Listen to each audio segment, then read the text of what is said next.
After the Viwoods note-taking tablet turned out genuinely better than I expected and is still among my favorites in its size segment, they're back with 2 Pocket e-readers that run Android 16 with Google Play. One classic black and white e-ink and one with color. Meet the Viwoods AI Paper Reader and the Viwoods AI Paper Reader C. What makes this interesting is how they feel familiar at first, yet still noticeably different from most of what's out there. They have an aluminum frame, a thin build, and are super lightweight that makes for a premium and comfortable feel you usually don't get in pocketable e-ink devices. And they're also secretly phones, but there are some serious limitations we need to talk about. From the front, they look pretty similar to a lot of other pocket e-ink devices, and both use this light gray bezel, which actually works especially well on the black and white model. But the moment you pick one of the Viwoods readers up, you can tell these are built differently than the competition. The AI Paper Reader and the Reader C use an aluminum frame with rounded sides that instantly reminded me of an older iPhone 11, just without that Apple typical heaviness. At roughly 140 grams, both are extremely light and genuinely easy to hold. Now, I can see how not everyone loves that ultra lightweight feel, because light doesn't always read as premium. But for an e-reader, I'll take light any day, because the lighter it is, the longer you can hold it comfortably without your hand getting tired. The AI Paper Reader and the Reader C are also really slim. Not iPhone Air slim, obviously, but at just 6.7 millimeters, they're noticeably thinner than most pocket e-ink devices from Books, Bigme, or Hisense. And that doesn't just feel nicer in the hand, it actually matters in day-to-day use, especially if you're carrying it alongside your regular phone. It slides into a pocket more easily, and combined with the low weight, it's less likely to feel like one device too many. Not quite on the level of the X-T-Ink X4 I just reviewed, but still very good. Now on the side, you've got all the buttons. And I really mean all of them, which personally I'm not sure was the best design choice. At the top, there's the power button, which doubles as a fingerprint sensor, and it works reliably and quickly enough to actually be useful. Below that, you've got the volume buttons, and at the very bottom, there's an extra AI key. That one launches the built-in AI app, or if you long press it, it lets you ask the AI something directly, hence the name AI Paper. All of the buttons are super clicky and genuinely satisfying to use. But yeah, in a quiet room, they can be a bit noisy. More than once, I accidentally hit the AI button while just handling the device normally, because having all the buttons on one side also means they are spanning further down than usual. Since the last update, the auto rotation also works for the home screen for portrait mode, so you can rotate the devices 180 degrees to have the buttons on the other side. That can help improve handling a bit, depending on how you prefer using the readers. Down at the bottom, you've got a microphone and the USB-C port, and there's nothing on the top. The plastic bag is also super clean. No camera inside, which is honestly refreshing to see for once, because most of the time having a camera on e-ink devices just doesn't make a lot of sense. The Viwoods AI Paper Reader C uses a 6.13-inch e-ink Kaleido 3 display with 300 ppi for black and white content and 150 ppi for color. Quick reminder on how Kaleido works and the drawbacks that come with it. There's a passive RGB color filter sitting on top of a black and white e-ink screen. By selectively darkening the e-ink pixels underneath, you block out specific red, green, and blue subpixels so they don't reflect light. And that's how you end up with the color you see. The trade-offs are well known at this point. The colors look more muted, there's a slight grain, and the screen is noticeably darker overall. As long as you actually need color, I think those are compromises you can live with, because once you turn up the built-in LEDs, the darker appearance isn't much of an issue anymore. And if you're looking at the display from around 30 centimeters or about 12 inches and further, that graininess starts to fade into the background. Plus, you get used to the muted colors quickly, as long as you stop comparing them to other display technologies. But as I always say, don't buy a color e-ink device right now if you don't need color. Black and white e-ink is still the better choice if you mostly read pure text and you're not really consuming colored content. It just has a more paper-like, cleaner look. And that's where the Viwoods AI Paper Reader, without the C in the name, comes in. It also measures 6.13 inches, but uses e-ink Carta 1300, which is one of the best black and white e-ink technologies. It has great contrast, it's easy to read without cranking the front light, and like I said earlier, it just looks cleaner, because there's no color filter sitting on top of the panel. That said, the screen is still a bit darker than on the excellent AI paper tablet. In my measurements, L star, so perceived brightness, measured with a spectrophotometer, lands at around 65 on the reader versus about 68 to 69 on the tablet. Ghosting is fine overall, but it can show up once in a while. Pretty typical for a lot of Carta 1300 screens. Every now and then, depending on what you're doing, you'll catch faint traces of the previous page. There's a super useful auto removal feature for ghosting that works well with the quick refresh mode for typical Android app content, but didn't seem to do as much with the other e-ink modes. The one thing I really wish Viwoods had done differently is the front light, because on the black and white version, you can't adjust the color temperature. That's fine if you use the front light just as a backup and prefer reading without it. But personally, I would have preferred to have that warm color adjustment nonetheless. Luckily, the Viwoods AI Paper Reader C didn't skip that. You can adjust the color temperature there. However, adjusting the color temperature on the Reader C is a bit awkward. Instead of the usual setup, one slider for brightness and a second one for color temperature, Viwoods uses two separate brightness sliders, one for the cold white LEDs and one for the warm orange LEDs, which makes it a bit harder to dial in the color temperature without changing brightness at the same time. So you end up nudging both sliders back and forth more than you would with the usual setup. In terms of raw output, front light brightness with only the cold white LEDs tops out at about 135 nits on the AI Paper Reader and 65 nits on the AI Paper Reader C. Those are good values and improve readability significantly if needed. If you mix in the warm LEDs on the AI Paper Reader C, you can push it higher, up to around 125 nits, but that's with an overall warmer color temperature, of course. Front light quality is solid on both. You get the expected slightly visible brightness gradient that's pretty common on e-ink devices in this size category, but nothing that stood out as bad. One tiny thing, especially if you've got sensitive eyes, is the minimum brightness on the black and white reader. It bottoms out at around 2 nits, which is a bit brighter than what most devices can go down to. Not blinding, but in a pitch black room it might still feel a little too bright. The Reader C doesn't have that problem though, it can get noticeably dimmer. And ghosting on the Kaleido 3 display is basically what you'd expect from this technology. Not overly aggressive, but it's still there and you'll notice it depending on the content and the refresh behavior. The auto removal feature for ghosting is available here as well, but didn't seem to work as well, so I ended up manually refreshing the screen more often if it got too noticeable. Both displays have the same anti-reflective paper-style texture. It reduces glare and helps give the screen a more paper-like look and a nicer feel under your fingers. There's no pen support on either one though, so you don't get any benefit from that texture for writing. The downside is worse scratch resistance, which could become a problem in the long run for a pocketable device. Colors on the Reader C are what you'd expect from e-ink Kaleido 3 and definitely help improve the experience for colored content. It's especially nice when you're reading comics in the Kindle app, for example, where you can zoom in using the panel view. Compared to the Boox Palma 2 Pro, which is basically the main competitor, Viwoods does a nice job balancing saturation and detail. So for Kaleido 3, the images look pleasantly colorful without losing as much fine detail as you sometimes do on the Palma.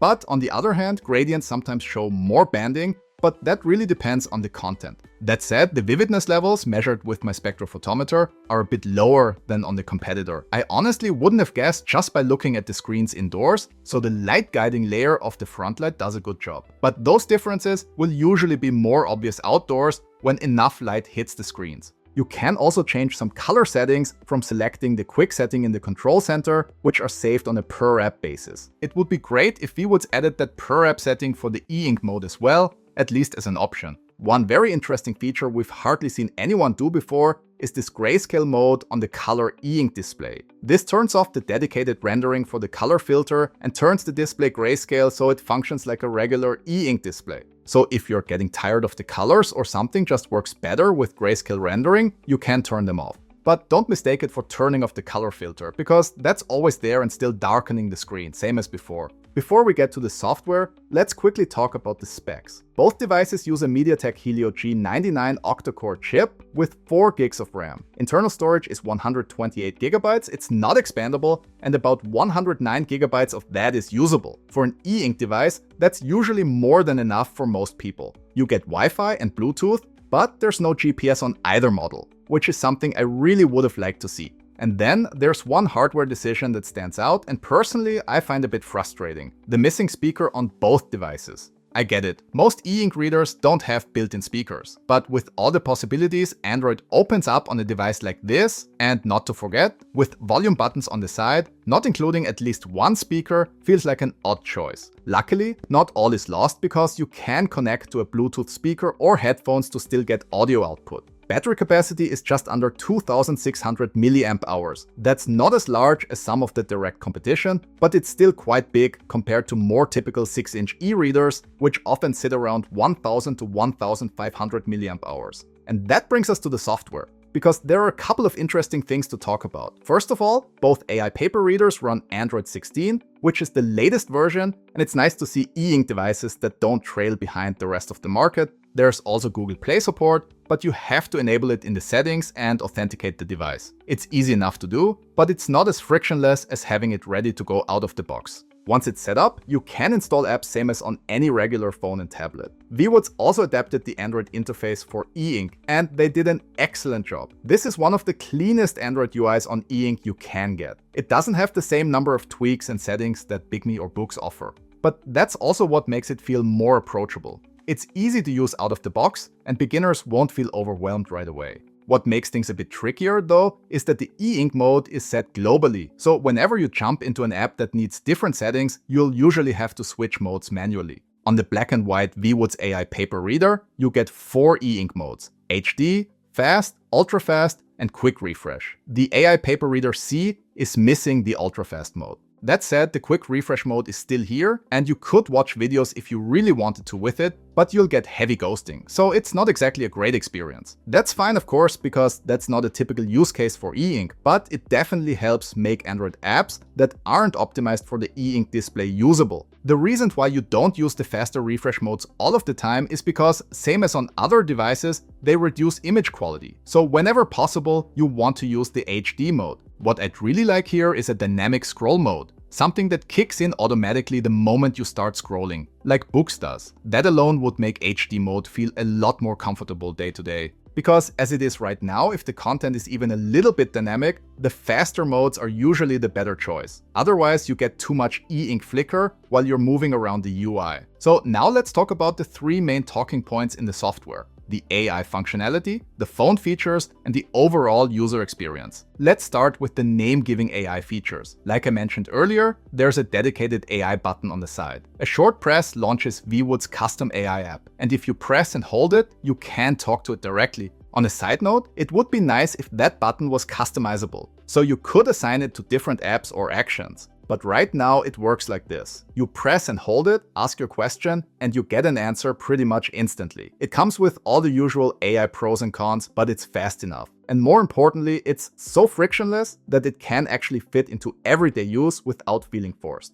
You can also pick between different models from GPT, Gemini, DeepSeek, and with the latest update Alibaba as well. You can also take screenshots, talk to AI about it, and save your conversations to the knowledge base. That makes it a nice tool for reading up on a topic and building your own notes over time. Out of the box, the knowledge base was missing a search function and organizing features. Viwoods added search in the last update, which was very much needed because without it, once you've used the device for a while, finding anything again was almost impossible. There's a small bug here though, which requires you to click through the category tabs to actually see the correct results. But from what I've seen from Viwoods in the past, small issues like this are typically quickly resolved with future updates. I'd still love to see proper organization features though, things like categories, folders, or tags. The reading app is called Learning and is also tied into the AI assistant. You can highlight text and ask the AI to translate, explain, run your own predefined prompts directly, or chat with AI about it. And after that, you can save that to the knowledge base as well. Just make sure to select a quicker AI model before you translate things, because with some reasoning models, it can take a bit longer to get your answer, which can be a bit frustrating if you just want to get an answer quickly. Besides that, you can adapt the text styling and make highlights in the Learning app, though that's about it. Don't expect any advanced functionality from the Reading app. One important point here is that the AI features come at no extra cost. You pay for the device once, and the AI tools work without a subscription. That's obviously great, but it does raise the question about sustainability for the company long term. That's also why I'd love to see an option to add my own API endpoint, so the assistant doesn't have to run through Viwoods' servers. Because let's face it, you never know how long companies stay in business, and it would suck if those features can suddenly stop functioning. Potentially better data privacy could also be a welcome side effect, because you not only have to trust the AI companies themselves to handle your conversations with care, but with the current setup also Viwoods as an additional entity in that chain. But either way, if you're interested in AI features, the implementation here is pretty frictionless and works really well. They can be really helpful if you're looking for something like that. But the Knowledge Hub definitely needs organization features. And that brings us to the phone features, because what came a bit as a surprise, both devices can actually make phone calls out of the box, because the phone and messaging apps are pre-installed, and once you pop in a SIM card, they just work. You can make and receive calls. But there's a big catch I already mentioned. There's no earpiece and no speaker. So if you actually want to make phone calls, you need earbuds. So that works well, but using it as your primary phone still doesn't make a lot of sense. Because without a speaker or vibration motor, you won't notice incoming calls if you're not using a smartwatch or keep your earbuds in all of the time. But to be fair, Viwoods doesn't sell those devices as phones. So having phone functionality should be seen as a bonus. And I'd argue that this is also how to rate the user experience in general. The Viwoods AI Paper Readers are not aiming to be all-in-one, no-compromise pocket e-ink devices like Bookses and Pygmies. Instead, their aim is to be more focused with additional features as useful extras. At least that's how I'd categorize them based on the user interface. What I mean by that is that you can use different apps, but bouncing between them with only the global e-ink modes available isn't as seamless as with the competition. The UI generally feels more dialed down for the sake of simplicity, but at the cost of flexibility. Having said that, there's definitely way too much bloatware on here with the pre-installed reading apps. Luckily, you can remove them easily. What I'd also love to see is an option to enable the notification tray and the classic Android navigation bar instead of being locked into gesture navigation. Because not being able to properly see notifications limits Android app use for no real reason. And even though the gestures work fine, they're just not everybody's cup of tea. As always with a device like this, battery life depends entirely on how you use it. With Android's flexibility, you can absolutely drain the battery in a few hours if you run the wrong apps, crank refresh modes, and keep the front light high. For pure reading, I measured around 16 hours with the front light off and about 12 hours of continuous reading at 40 nits on both devices with SIM cards installed and a 4G connection active. Not exactly record-breaking, but also not that surprising considering they're running Android and the batteries are smaller than on some of the competition. In the end, I really enjoyed using both devices, and the AI integration turned out to be more useful than I expected. Especially for quick follow-ups while reading. Having your own prompts in the quick menu makes a big difference. That said, with this kind of always connected AI setup, privacy concerns do linger in the back of my mind.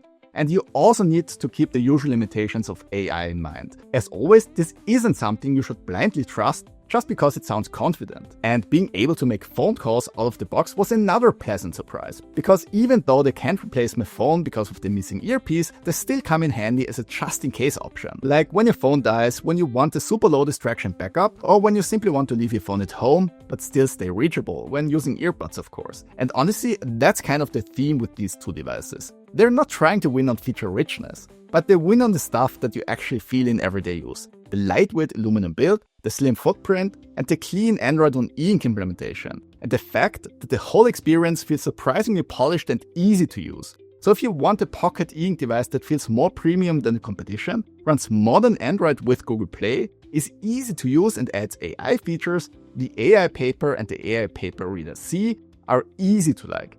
But they are not perfect, and I do think that benefit from a few feature updates without having to chase that full no-compromise approach the competition is going for. Because honestly, their biggest strength is how minimalist and clean the whole UI feels and how easy it is to just pick them up and start using them. That's something a lot of Android-based e-ink devices don't really nail. At 280 and 350 euros, they're not cheap however, but in this category, that's still within the usual range. Just a bit closer to the top. Still, Viwoods is clearly doing something different here, and for the most part they're doing it really well. And if they keep updating the software on these readers, the way they've been updating the note-taking tablet, then books might actually have something to worry about. Like and subscribe if you found this review helpful. Thanks for spending your time watching, and I'll see you in the next one.